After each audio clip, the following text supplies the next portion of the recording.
Бақтарыңызға сәлем, менің каналыма қош келдіңіздер. Бүгін үй жағдайындағы өте дәмді пицца жасайтын боламыз. Сол үшін видеоны соңына дейін көріңіздер.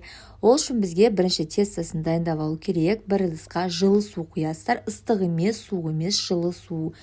Тұз саласыздар, дрожж, қант салыңыздар 1-2 қасық. Жақсылап бір масаға келгенше араластырып, бетін 15 минутқа жауып қоясыздар.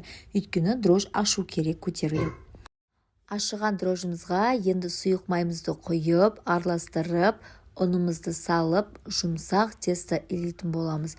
Тестаны қатты қылып илеп қоймаңыздар, өйткені біздің пицца жұмсақ және дәмді болмай шығады. Сол үшін жақсылап илеңіздер, жұмсақ болу керек, өйткені суға байланысты суларыңыз сіздердің жылы болу керек, қатты ыстық болмау керек, өйткені дрожж өліп қалады. Енді оны жылы жерге 1 сағатқа бетін жауып, міндетті түрде жылы жерге қойыңыздар, бетін жауып қойыңыздар.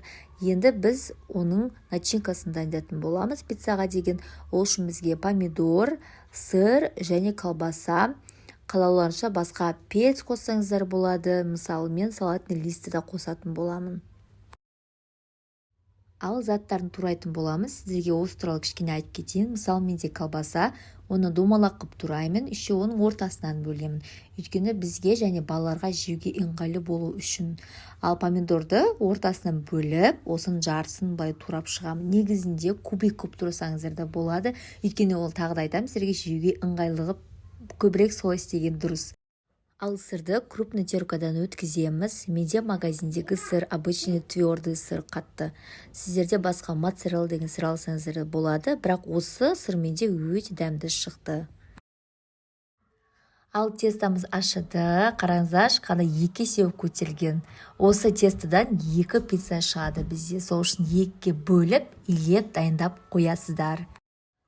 Жаңағы бірінші тестаны алып, пергамент қағаздың үстіне қойып, домалақ қып жайып шығатын боламыз. Басқа формада жайсаңыздар болады, төртбұрышты қып та жайсаңыздар болады.